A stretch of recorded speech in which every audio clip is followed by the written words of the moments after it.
Look for Highland TV on the list. Make sure to reposition your antennas for those watching through digital smart TVs. Catch us beyond the screen through our social media platforms on the Regional News Group Luzon Facebook page and RNG Luzon YouTube channel. So hit that notification bell for more updates. Calling out all business owners. Optimize your sales with Highland TV and the Regional News Group Luzon. Establish your e-commerce and put up your brand with the fastest rising TV and free-to-air digital channel in the region. Be our partner and call us at 074-637-3947 or send us a message at rngluzon@gmail.com or via our Facebook page. Take your market to new heights with Highland TV.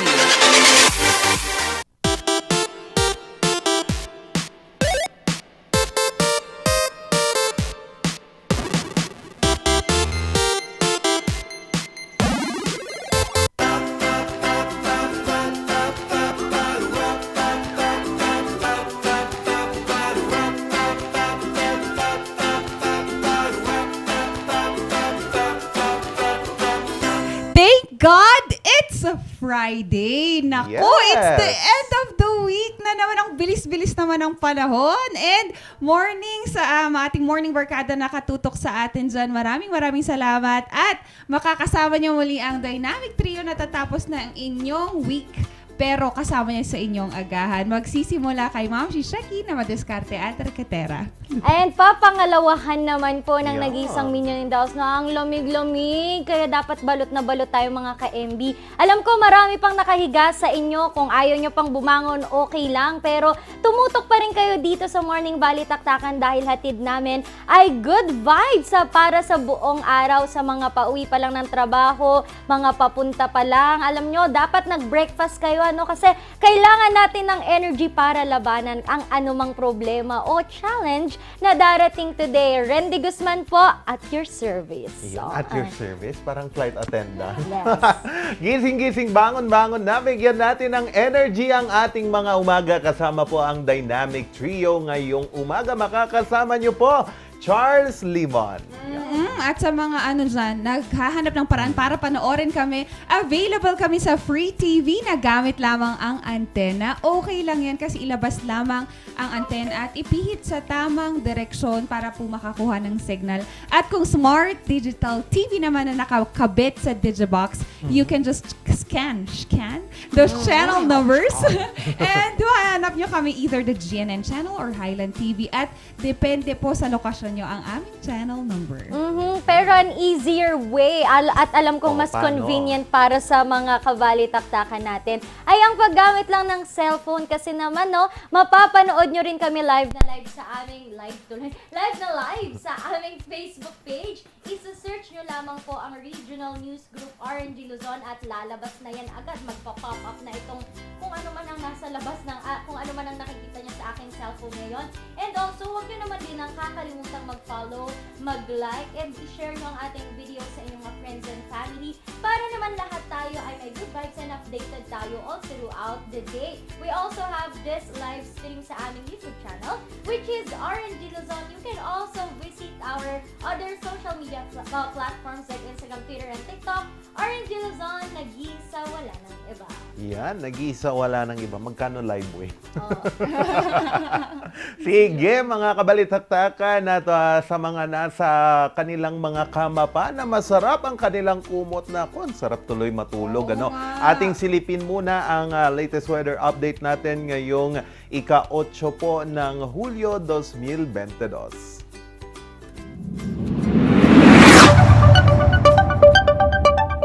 Sa ating latest weather update ngayong umaga po, medyo hindi ata maganda ang ating panahon ngayon. Dahil nga po lumakas po ngayon ang hanging habagat kung saan ay inaasahan po natin ang maulang panahon dito po sa Northern Luzon, pati na din po dito sa Central Luzon, pati na po dito sa Bicol region. Medyo maganda po ang araw ngayon dyan sa Eastern Visayas, pero pagdating po dito sa Mindanao, hindi po ata maganda ang ating panahon ngayon. So, balikan lang natin dito po sa dito po sa parte ng Northern Luzon, dito po sa Cordillera, ay inaasahan po ang maulang panahon at kahapon nga po mayroon pong naitalang mga kaso ng flash flood at pagguho ng lupa na pag-uusapan Kaya natin nga, mamaya. oo. So maging careful lang po tayo, no, kasi itong habagat po may maraming dala itong ulan.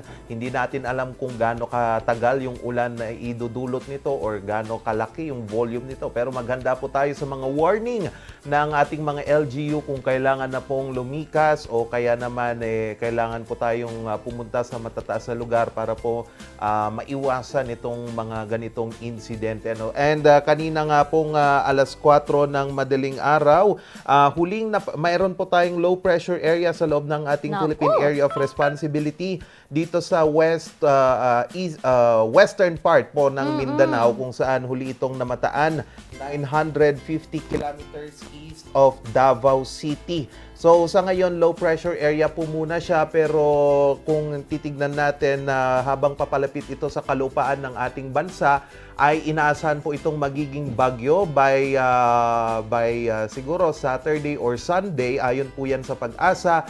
At kung maging bagyo man ito, ay papangalanan nating Bagyong Esther bilang ikalimang bagyo na papasok po sa ating bansa. So, i-ready po natin ang ating mga kapote, payong sa pagsundo sa mga chikiting natin na nag-aaral na nag-face-to-face, or kung wala naman, sa loob muna ng bahay para iwas kagat ng dengue. So, ang pinakabababang temperaturang naitala po kaninang umaga ay 16 degrees Celsius at inaasang tataas lang ito or iinit mamayang tanghaling hanggang sa hapon sa 22 degrees Celsius. Yan. Lumalamig at nagbabago na talaga ang panahon, Morning Barkada. And it's really the rainy season. And kahit pa rainy season, patuloy pa rin kasi natin nilalabanan ng COVID-19.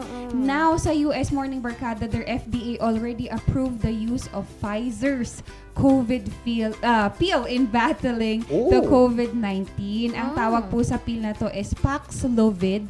And yun nga po, they have now allowed pharmacists to provide such pill, and this is to allow, of course, this move is to make it easier for every patient to get the drug that will be prescribed, and that the treatment would be now available over the counter. Paalala muna sa mga gusto pong kumuha niyan or to get that prescription, kailangan po natin ng magdala ng record of their recent blood test and a list of their other medications, as meron po kasing they have reviewed that this Paxlovid might give a different interaction when it is added to a different drug. So even though this will significantly cater to all the people in the United States, mag-ingat din po muna tayo sa pag-take niyan. Kasi dito din, di ba, they have been trying to introduce na meron din tayong alternative na panglaban ng COVID-19, pero hindi pa tayo certain on the potency and yun nga, kung paano siya, gaano siya katagal,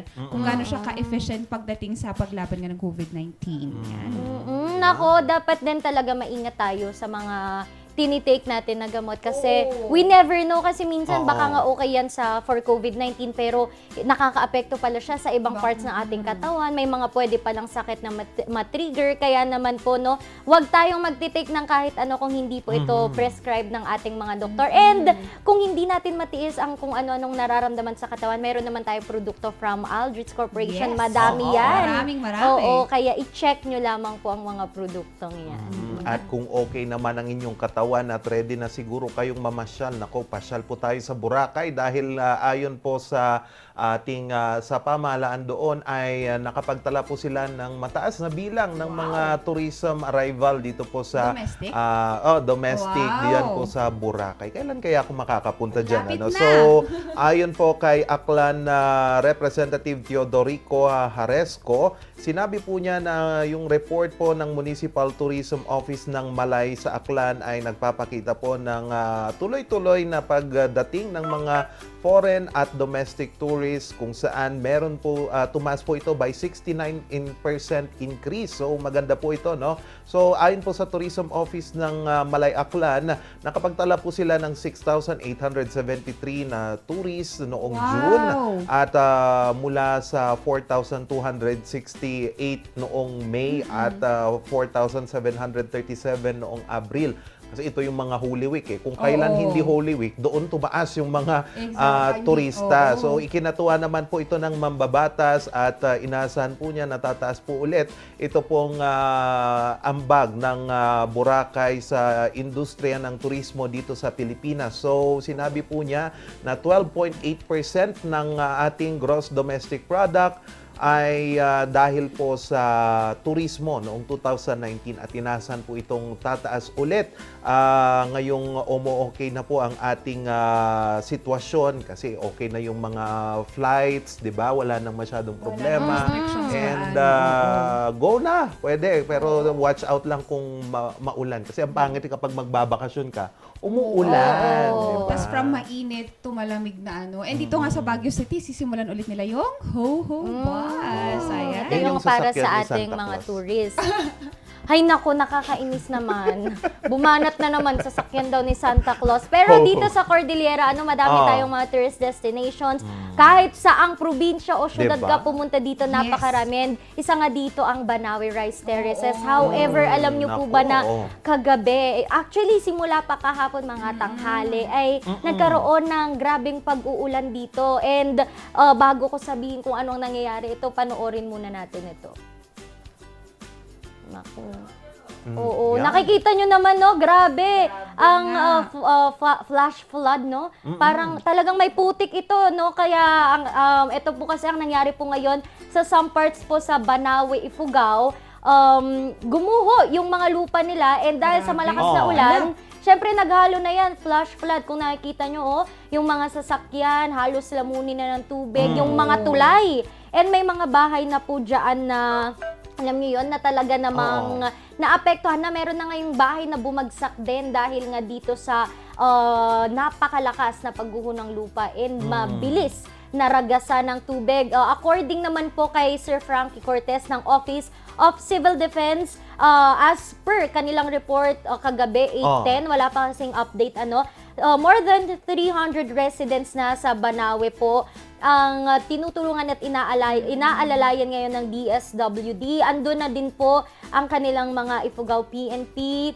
OCD, and also PDRRMO para po magbigay alalay. Though humupa naman na daw yung ulan kasi kagabi may mga nakausap ako na taga doon sa mga lugar na ayan. Humupa na daw ang ulan, may mga backhoe na tumulong. Kaya lang ang problema, kapag lumakas na naman ang ulan ngayon, syempre tuloy-tuloy yan. May And induce yan. other people, alam nyo, hindi natin masasabi kung ano ang rason, kung talaga bang dahil sa pag-ulan o dahil nga ba ito sa patuloy na pagpuputol ng puno, pagminina. Alam naman natin kung ano ang epekto nito sa ating kalikasan. And sabi nga nila, kung ano ang ginagawa mo sa kalikasan, babalik sa iyo ng mas masakit. Kaya naman sana maging wake-up call ito sa ating lahat kahit saang lugar dito sa Philippines, even sa mundo, na pangalagaan natin ang kalikasan kasi yan ang nagpo-protect. Isipin nyo kung may mga puno doon, di sana hindi ang pagguho ng lupa. Kung ulan man yan, flash flood, hindi ganun kalaki. Kasi I believe kaya lang naman tumaas yung tubig ng ganyan. Though normal ang flash flood, pero may putik kasi. Kaya malaki. Ang kapal ng putik doon, Grabe, May mga motorsiklo, tricycle. Inaanod Inaanod parang na. lang, no? Bangkang papel. Grabe. Grabe. Barangay Ganad, Poblacion at Gohang po. Mag-iingat po tayo dyan.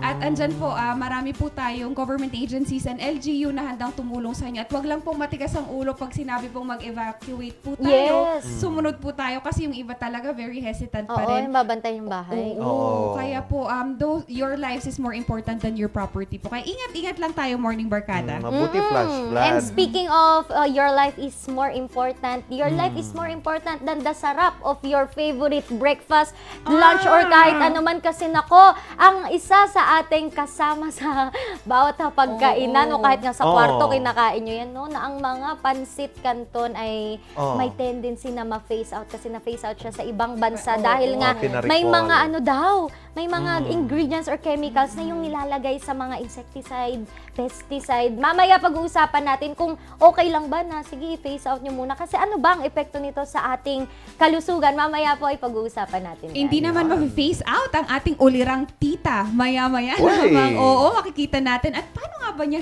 naging konsepto ang pagiging ulirang tita. Mamaya lamang abangan nyo siya. Yan, parang merong example tayo dito. Oo. May caption, Ninang Ren. Oo, Grabe ka sige. naman. Oo, mamaya naman po, abangan nyo yung mga kwentong iyan. At ngayon naman, ating alamin, dito po sa bansang Amerika, meron daw silang ginagamit na artificial intelligence sa pagproprotekta sa kanilang mga kalikasan. Wow. Lalo na itong mga poachers o itong mga nanguhuli ng Nako, mga yan. kung ano-ano mang mga animals yan. Nako, ating silipin po yan sa Voice of America.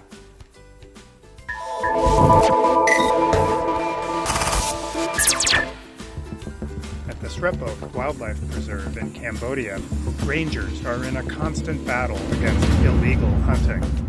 Many species are threatened in the park.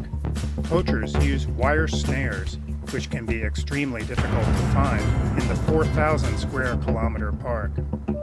Since 2018, a team at Harvard University's Tambay Lab has been working with rangers at Srepok to develop a new tool called PAWS, which uses artificial intelligence to predict the poacher's behavior. Our goal is to help rangers most strategically make best use of their limited number of resources and help them identify areas that are at high risk of poaching that they might not already be considering. Team leader Lily Shu used 5 years of ranger data about where snares and other evidence of poachers have been found. The team combined this with locations of water sources, roads, elevation, and other geographic and seasonal data. The PAWS system produced maps showing areas of highest risk for poaching in red. In a blind test, rangers used the maps as a guide in areas that had rarely been searched. And what we found is that they found many more snares in the areas that we had designated to be high risk of poaching than in the medium risk locations. And they found almost no snares in the low risk areas, which showed that our predictive model could help rangers strategically identify which areas to prioritize. Srepok rangers discovered up to 5 times more snares using the predictive maps. The technology is expected to become widely available when it is integrated into wildlife tracking software already in use at over 1,000 parks worldwide. Matt Dibble for VOA News.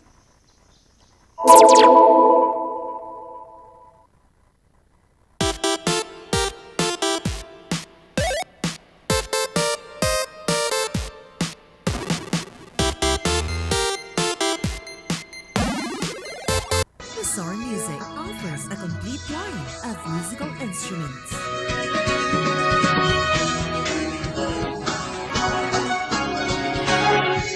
Bizarre Music, Baguio's pioneer in online music and art lessons.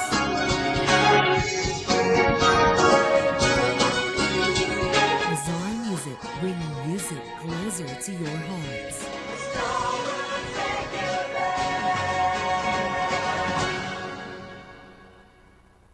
Coronavirus. Dahil dito, may mga bagay na hindi mo na magagawa. Ngunit, may katuwang ka. PDA or Pau de Arco Herbal Capsule na may antiviral quercetin at immunity booster. Mag-PDA or Pau de Arco Herbal Capsule araw-araw. Para iwas sakit, iwas virus. PDA. Proteksyon, depensa, alay sa kalusugan. PDA or Pau de Arco Herbal Capsule is available in all leading drugstores nationwide. Another quality product of Aldrich Corporation. For better life. Yes! Ayos to! Ayos to! Pa, lakas naman ang tawa mo. Sino ba naman hindi matutuwa dito sa online shopping service at cash on delivery ng PG Home Builders? Pwede din mag-online reservation for pickup. Pa, ano yung sinasabi mo? Ma, mapapakabitan na natin ng tiles ang bahay natin. Pa, baka naman pwede mong isabay yung bubong ng bahay natin. Para sa quality construction materials, mag-TG Home Builders. Main warehouse and showroom at number 75 Ferguson Road, Gisad, Baguio City. Bukakan Branch at number 73 Bukakan Road, Baguio City. Marcos Branch at KM3 Marcos Highway, Baguio City. Sales Office Branch at number 221 Atab Marcos Highway, Baguio City. La Trinidad Branch at KM6 Batag, La Trinidad. And Urdaneta Branch at MacArthur Highway, Urdaneta City. TG Home Builders. We turn houses into home. Tag-ulan na naman. Marami na naman akong bibiktimahin. Tag-ulan na naman, pinapaalala ng Department of Health na sundin ng 4S kontra dengue. Una, search and destroy mosquito breeding ground. Pangalawa, secure self-protection measures. Pangatlo, seek early consultation. At higit sa lahat, support funding to prevent impending outbreaks. Ugaliing sundin ng 4S ng DOH dahil stay safe at home ka na, then get out ka pa!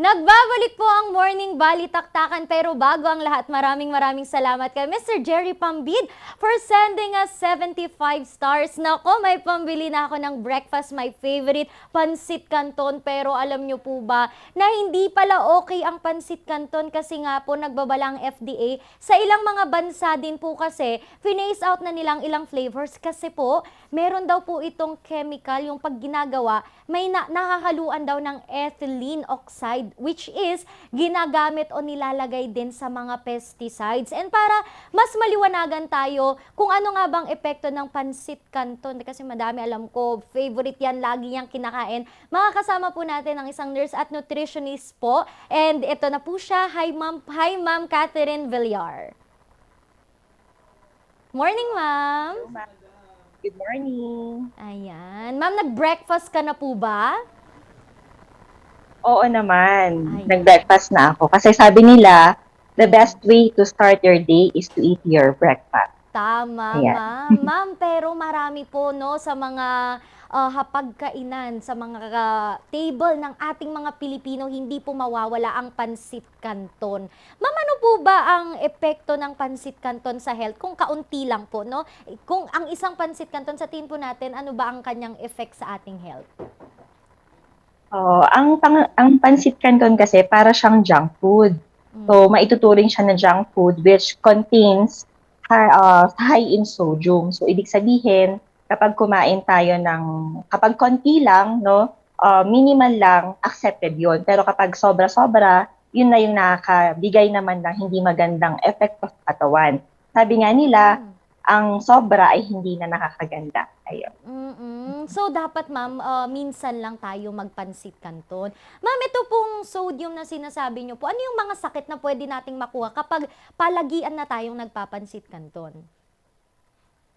Kapag palagian ng kumakain ng pansit canton, syempre ito ay nagiging cause ng pagkakaroon ng heart disease, no? Dahil sa sobrang taas ng sodium content sa ating katawan. Bukod pa dyan, kapag sobrang taas ng sodium, no, pwede ring makasira ito sa ating kidney. So, pwede magkaroon ng sakit din sa kidney and marami pang ibang epekto. Magkakaroon ng ibang epekto sa ating pag-iisip kapag sobra ang sodium content. Kasi sabi natin, ang sodium, yan ang major electrolyte ng ating utak or ng ating brain. So, hindi talaga maganda kapag sobra ang ating intake ng mga, like for example, mga pansit canton and other junk food. Ma'am, ito kasi yung nagiging problema sa mga siguro mga adult na normal na nilang kainin yan, pantawid gutom o kaya merienda. However, ang nangyayari, kahit mga bata na, ito na ang favorite food, breakfast, bago pumasok sa school, kung walang maisip na merienda ang mga magulang or mga kasama sa bahay, ayan, pinapakain sa mga bata. And madalas, yun nga, all throughout the day, ang dami nilang nakakain. Sa tiyan po ng mga bata, ma'am, mahirap din po ba yung i-digest? Kasi parang, syempre, noodles po, no? Mahirap din ba siyang yun ma-digest po? In terms of the digestion, syempre dahil nga junk food siya, lahat naman ng pagkain nadadigest yan, no? And kapag sobra ng intake, doon nagkakaroon ng problema in terms of the digestion. Kaya kapag kumain, for example, ng konti na pansit canton or any other noodles, no, napaka-importante na uminom ng maraming tubig. Ayan, para makatulong din for the digestion. Kasi ma'am, meron akong napapanood no ng mga bale mahilig kasi ako manood ng mga documentaries, tapos pag lagi pala silang kumakain nitong mga noodles, minsan hindi natutunaw, tapos kailangan operahan para mailabas. However ma'am, no, ang issue kasi ngayon meron daw chemical na ethylene oxide na para pesticide. Pwede niyo po ba kaming paliwanagan kung bakit na aside nga sa sodium, ano siya sa sodium, bakit masama na meron tayo palang natitake sa ating katawan, no, na i-intake natin ng mga ganitong chemicals? Well, based on research, no, sabi sa mga European countries, yun ang nakita nila na content dun sa noodle or sa pancit canton. Pero nagbigay ng statement actually yung mga ibang manufacturer, and then sabi nila yung ethylene oxide na yon that is being used in terms of the processing, no, bago pa nila gawin yung pancit canton. And siguro yung nakita daw ng mga European countries na yung mga laboratories, yung may mga konting trace. And yun yung mga naiwan nung pinaprocess pa lang yung pagkain. Ayan. And kapag na-intake kasi natin yun, no, kapag napunta sa ating katawan, syempre, that is a pesticide, di ba? Hindi naman, hindi ginagamit ang pesticide sa katawan ng tao. Of course, that would give a detrimental effect to the person, lalo na kapag sober ang intake, no? Kaya nga, talagang ina-advise, no, ng Department of Health and of course ng Food and Nutrition Council na dapat balanced diet ang ating kainin. Lalo na kasi ang pancit canton or any other junk food, no, that is very high in fat and high in sodium. Ayan.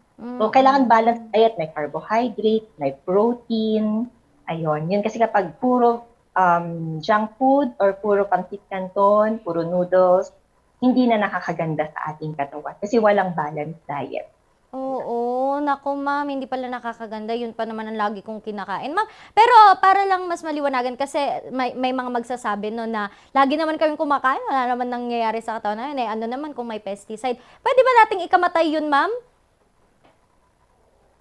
Siguro, ano na yon, worst comes to worst, kapag lagi kang kumakain ng pancit canton or mga junk food, talagang makakasira sa iyong kidney, sa iyong puso, at yun ang magiging cause ng pagkamatay mo. Hindi naman dahil kumain ka ng pancit canton or any junk food, mamamatay ka na. So, yung palagian na pagkain, yun ang magiging rason kasi magkakaroon ka ng sakit, no? Magkakaroon ka ng kidney stone, so later on, pwedeng magkaroon ka ng chronic kidney disease, no? Kapag tumagal na, at yun ang magiging rason, no? Pero hindi naman nakakamatay. Pero ma'am, alam naman natin madami ang hindi takot mamatay. Pero takot sa cancer. Ma'am, pwede ba tayong ma-cancer dyan? Yes, no? Kasi ang cancer, no, bukod sa mga genetic factor, isa din dyan yung ating food intake, no? Yes, so kapag sobra ang ating intake ng mga pagkain na nakakasira sa ating katawan, sa cells, no? Yun ang isang cause, no? Kaya kung kadalasan may mga nagkakaroon ng cancer. Yan. Marami kasing factors bukod sa family history, sa genetic history, marami pang ibang modifiable factors. Ibig sa modifiable factors, ito yung mga pwede nating mabago like yung lifestyle natin, yung pag-exercise, no? Yung ating mga food intake and so on.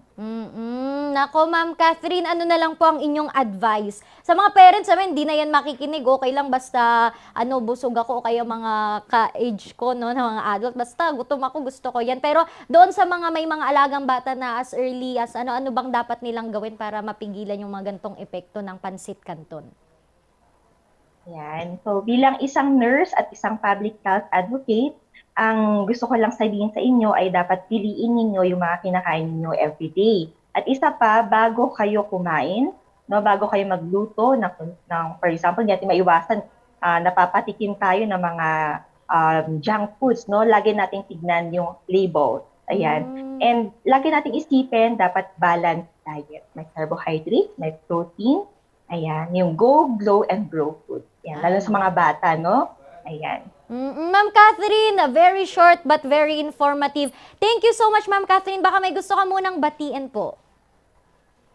Yan, gusto kong batiin yung aking mga co-faculty sa School of Nursing, St. Louis University, ang aking mga estudyante sa St. Louis University, and of course, ang aking family, Villar family.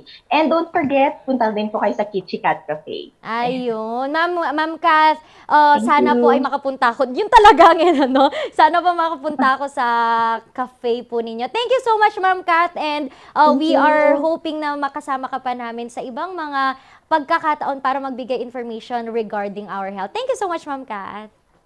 Thank you, ma'am. Ayan, mga ka-MB, nako narinig natin mula kay Ma'am Kath. Oh, ang ganda. Bongga, sana ganun din ang aking 2x2 picture. Bakit yung 2x2 ko mukhang nakakalasing? Anyway, mga ka-MB, yan ang ating natutunan. Ang pansit canton, alam nyo, okay lang naman daw. Wag lang sobra. And always drink water sa mga bata. Wag nyo lagi yung pinapakain. Hindi natin alam kung anong chemical ang andyan. Mas okay pa rin po na kumain tayo ng Go, Grow, and Glow na mga pagkain para po maprotekta ang ating health, mabigay kung ano man ang pangangailangan natin for our everyday life. And yan po ang aking shinare dito ngayon. Mamaya, sino kaya itong ulirang tita? Mukhang mapapasubo ako sa ganyan. Dapat ulirang tita rin ako eh. Malalaman natin at makikilala natin yan sa pagbabalik ng Morning Balitaktakan.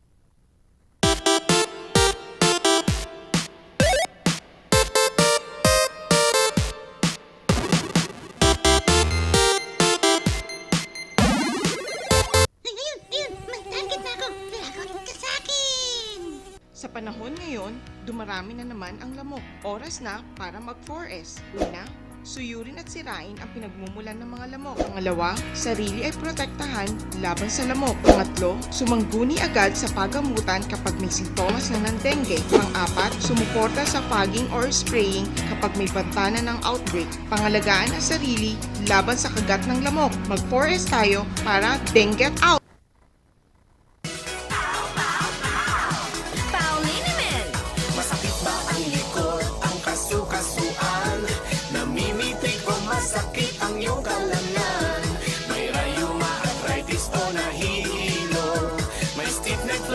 So masakit ang ulo sa Pauliniment yung haway garantisado.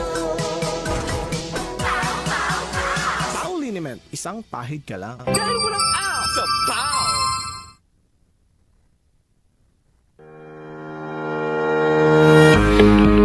The Baguio Country Club, the first and only 5-star mountain resort in the Philippines, is fully equipped and ready to welcome you back. The club has thoroughly worked on adapting to the new normal. The usage of any of the facilities and amenities of the club is governed with specific rules, regulations, and procedures in accordance to the medical, physical distancing, and disinfecting protocols.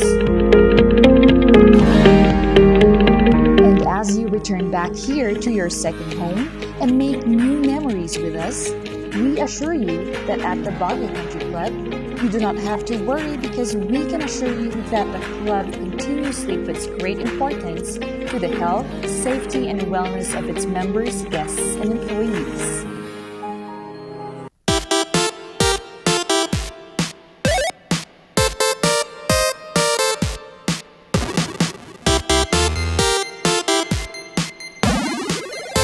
Sabi nga nila, morning barkada, only an aunt can give you the same hug like a mother, can keep secret as a sister, and give you love like a friend. Ito, morning barkada, last 2021, she garnered 90,000 shares lang naman and more, and 221,000 likes and comments. O, tignan nga natin ang ating ulirang tita, Miss Anel Ramones. Good morning po.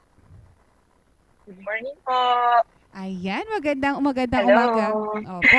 Miss Anel, bumati po muna tayo sa mga nanonood sa atin. Hello po sa mga nanonood dyan. Yan. Magandang umaga. Magandang umaga. Ayan, ang aming mga cameraman ay talagang tutok sa'yo, Miss Anel. Miss Anel, simulan naman natin. Paano nga ba nagsimula ang konsepto ng isang ulirang tita? Siguro po nag-start po yun nung bumili po kasi yung mom ko ng ng malaking hat. Pang garden niya daw po. Ay, wow. Tapos kasama niya po ako noon. Tapos sabi ko, nakakatawa naman tong hat na to, ma, kasi ang laki niya. Tapos parang nung nakita ko yung hat na yun, parang ang dami nang pumasok sa isip ko na parang, alam, mukha siyang pang kontrabida, mukha siyang pang pang titang mayaman na parang sabi ko, ay, ang ganda, parang gusto ko siya gamitin pero saan naman pwede. Tapos sumakto na may chance akong nagamit siya kasi nga nung last year, recognition ng pamangkin ko. Sabi ko, wala dito kasi sayang naman kung hindi ko pakita. So, ayun.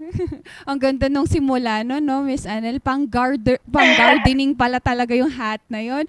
Miss Anel, nung pinost natin yung post na yun, ano yung naging reaction ni Miggy ng iyong pamangkin at ng inyong family members nung nakita nila yon?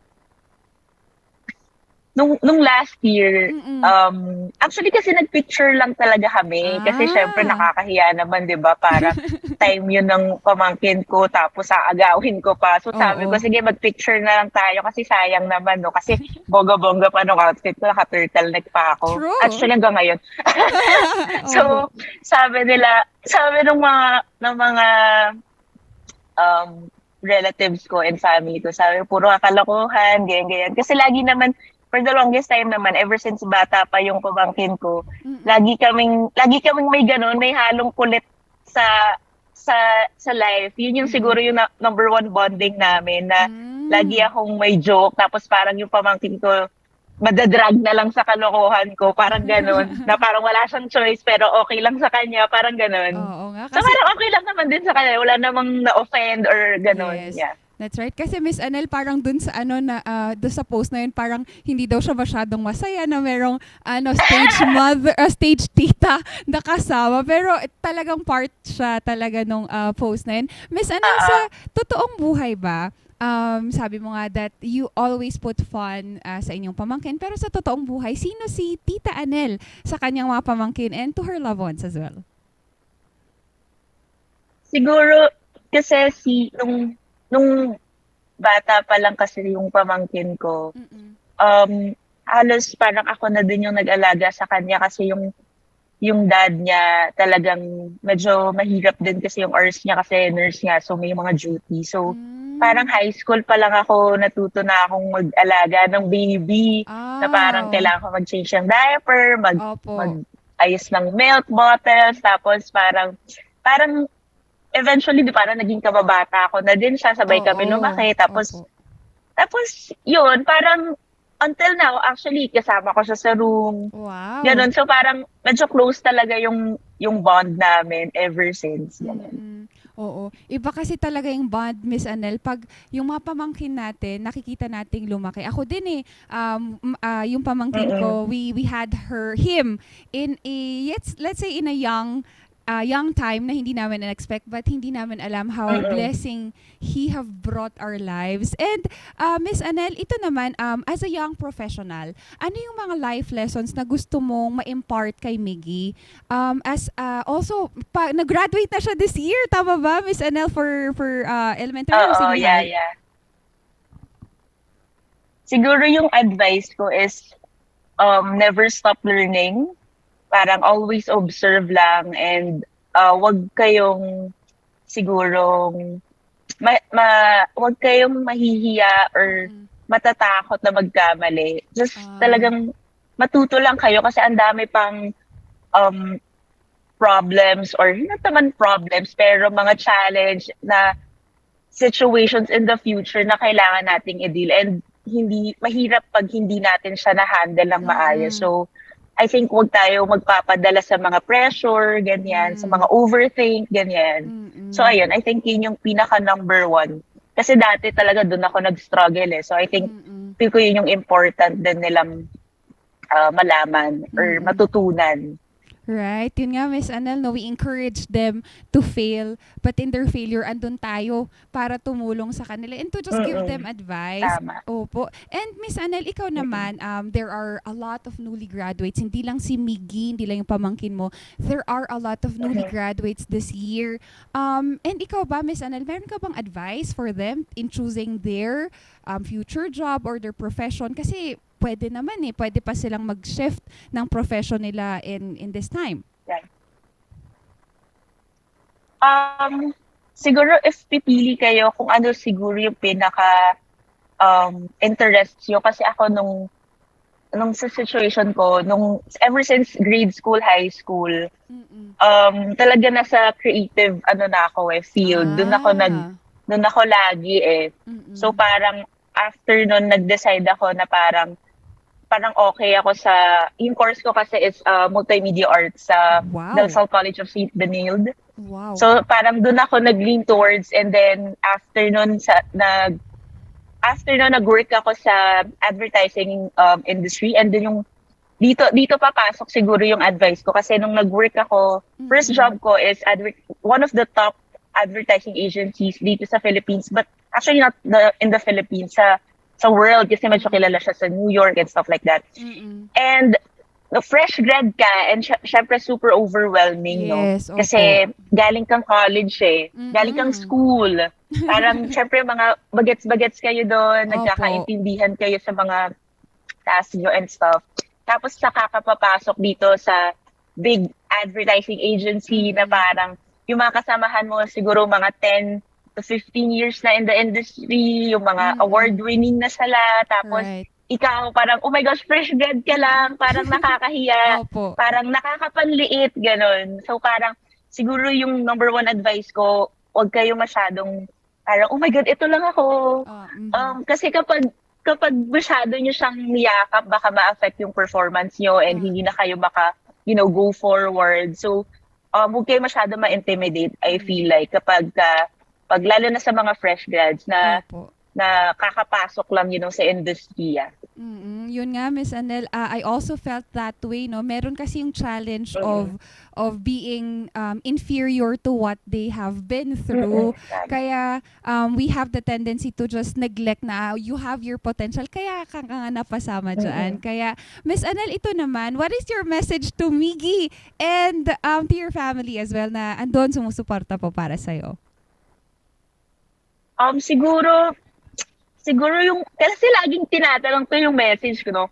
Pero siguro, sasabihin ko na lang sa kanya na nandito kami to support palagi and to help him. Kasi yung si Miggy kasi,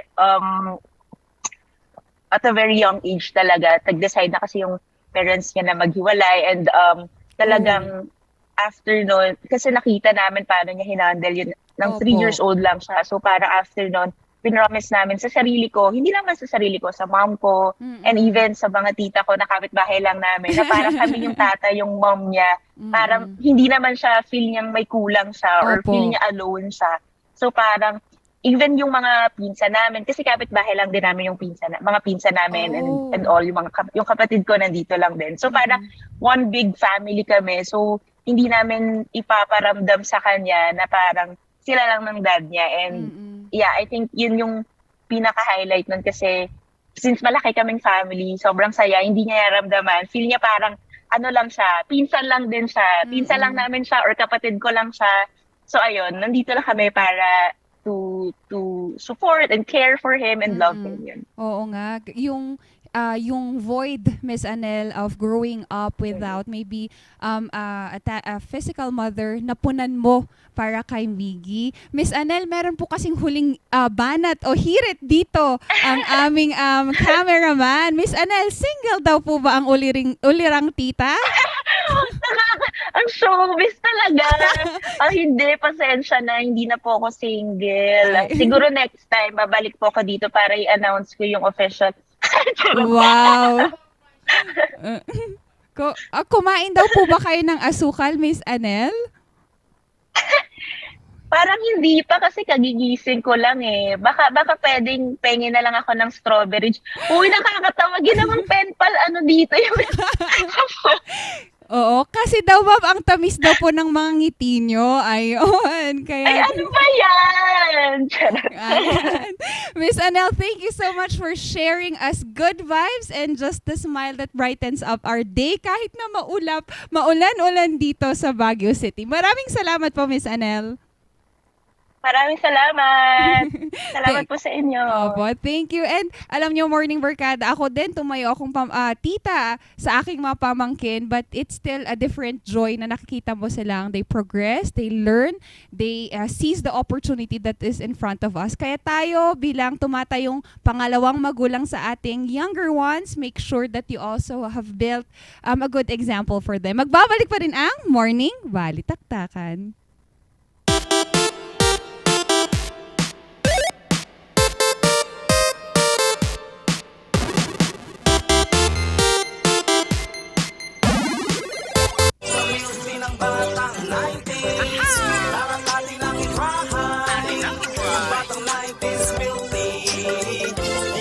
Sisi, promise, sa milky ng batang 90s.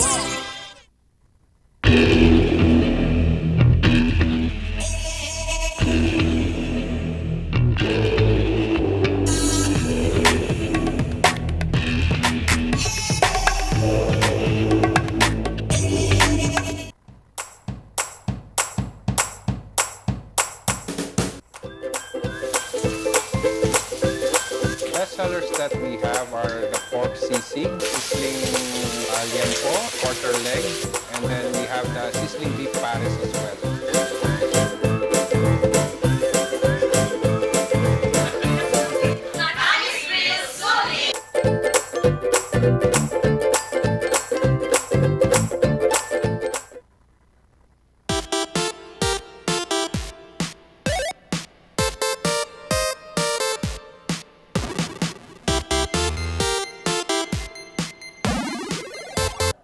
Thank God it's Friday! Nako, what is our breakfast? Except Di ko yun. alam. Except, oo. muna. Naku, nakita ko. Actually, may kakalabas na balita 15 minutes ago. Oh. Tama ba, Direk? But 30 minutes ago that they have recalled yung statement nila. These 3 countries have recalled their statement about this. Pwede na! Pwede na! Pwede na ulit. Ano yun? Pero, wag naman kasi sabi ni Doc Wag lagi. kanina, wag lagi. Yun na naman kinain namin kahapon, tapos nung isang hapon, tapos nung ano. Pero pwede tayo bumisita sa Anis Grill. Napanood nyo ba ang sasarap ng kanilang mga pagkain? Sarap dyan. Naku. Baka naman. Baka Char! pwedeng i-treat ng mga tita dyan, yung kanilang mga Tita Ren. pamangkin. Tita Ren. Ninang Ren. Ninang Ren. Ayoko, mamaya hindi kayo bumawi pag nagkaanak ako. Ay, bahala ka na dyan. Hindi pwede. Anyway, mga ka-MB, salamat po ulit kay Sir Jerry na nag-send ng star sa amin. Sa lahat po ng nanonood. Ang dami na nakatutok sa atin.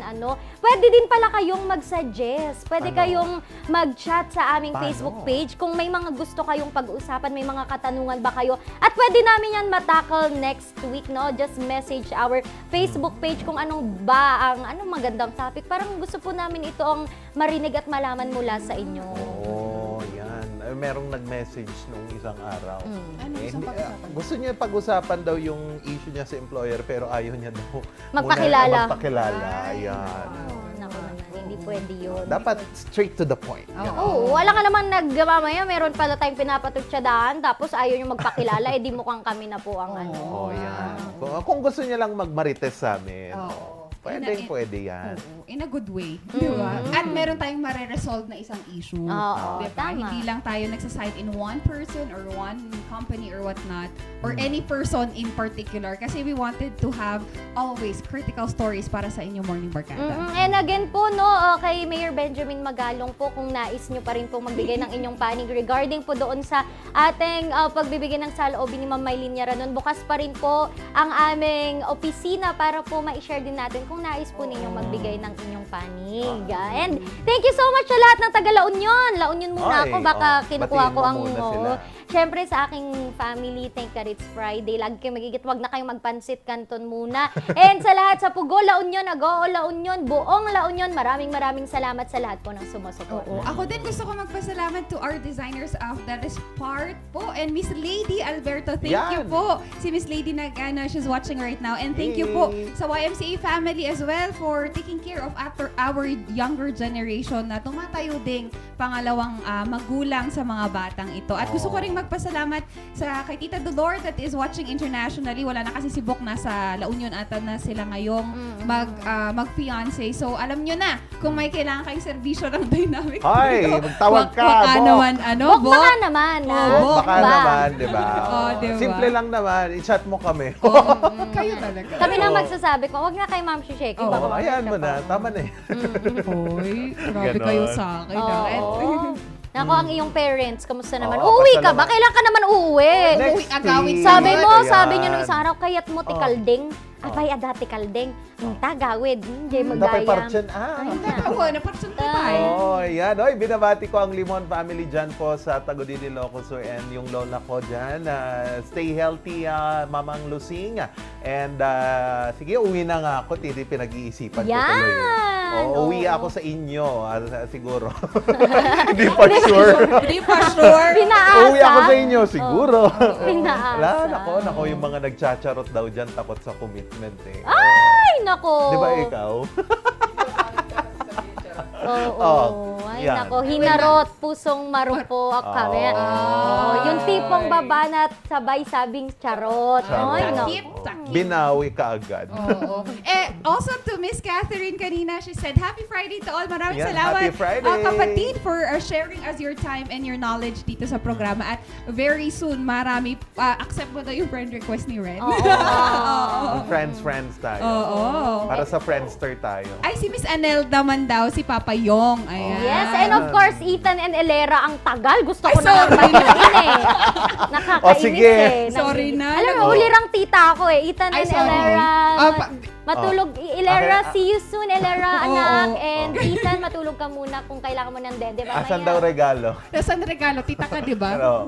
Kahit 1.5 lang, 1.5 lang. Hindi, sabi ni Elera, no joke. Sabi niya, ang pretty daw ni Tita Ren.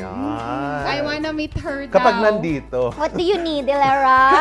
You want tuition fee? Malapit na. Pag grade 2 natin. Pinaaral. You want notebook? Scholarship ni Tita Ren. Elera, if you are, hirap nag-English naman. Tagalog mo. Elera, kapag ikaw ay nakagraduate na ng college and everything, tapos gusto mong mag-TESDA, lapit ka sa akin. Madami pang mga programa ang TESDA para sa agriculture. Elera, just tell me, I will tell TESDA. It's free. Parang tagal pa nun It's free.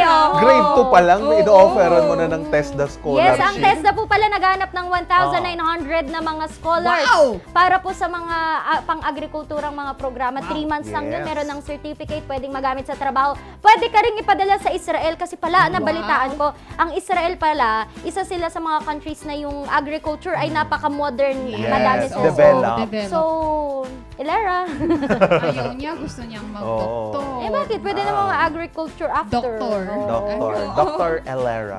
Ganda ng pangalan. Thank you. It's a Hebrew term for angel. Dapat ganon. Tita ka. While the mother is the kabaliktaran. Char! Oo, pero ang hindi kabaliktaran, hindi mababaliktad ang aking pagbabasa dahil malinaw ang aking mga mata. Salamat po sa Maranan and Ballesteros Optometric Clinic, Vision Vision. Hindi malinaw mata pero sa ibang camera nakatingin. Vision Vision Clinic, Maranan and and also ang aking mga kailangan kasi red days natin, no? Kailangan natin ng pangpahid sa mga sakit ng ating kalamnan. Salamat po sa mga produkto ng Agrits Corporation dahil wala nang sa PAW! Sa mga kailangan po ng mga materyales sa pagpapagawa ng bahay. At ngayong umuulan, make sure that you have quality materials. Bakit hindi nyo patignan yan sa TG Home Builders at NGCP po. Maraming salamat at Baguio Country Club as well. At kung gusto nyo naman maging cool kahit rainy season, pwede na po kayong dumiretso sa Batang 90s Milk Tea. Available po ang kanilang iba't ibang mga milk tea flavors, kape or frap or ano pa mang mga gustong inumin. Available po dyan. Dyan po sa Upper Session Road. Ano? Caramel Macchiato. Spell. Hindi, basta choco. Nag-order din ako dyan. Hindi ako naintindihan ng waitress. Bakit? Ano ba sabi Isa pong chocolate frappe. Frappe. Frap pala yun. Oo. Alam ko na, frap pala. Frap yun. Hindi frappe, ha? And then, mag-enjoy po tayo ngayong weekend. Punta na po kayo dyan sa Pugad Adventure Resort. Available po ang ATV at zipline. At kung ano-ano mga animals na gusto nyo makita, available dyan sa Pugad Adventure Resort. And kung gusto nyo naman po ang matuto ng musical lessons, diretso na po kayo sa Musar Music. Bakit? Maganda sa Pugad pero may mga exotic din dito akong kasama. Gusto mo batukan kita? Hindi na, no? Pero maganda po talaga sa Pugad, so let's go. Let's go sa Go Suman, Kulaman. Kaya Morning Barkada, isang linggo na naman ang hinatid ng Dynamic Trio. Magbabalik muli kami next week para ihatid sa inyo ang kakulitan at kasiyahan sa inyong agahan. Kasama niyo si Ma'am Shishaki, Raketera at mas diskarteng nanay. Ang napakaliit pero napakakulit na daldal ng daldal at ang ulirang tita in the house, Randy Guzman. At magbabalik kami mamaya. Saan ka punta? Padagdag ng gap. Ayan, magbabalik kami next week. Nakasama niyo po Charles Limon at sama-sama nating buksan ang ating linggo sa susunod na linggo dito lang sa Morning Balitaktakan. Happy weekend!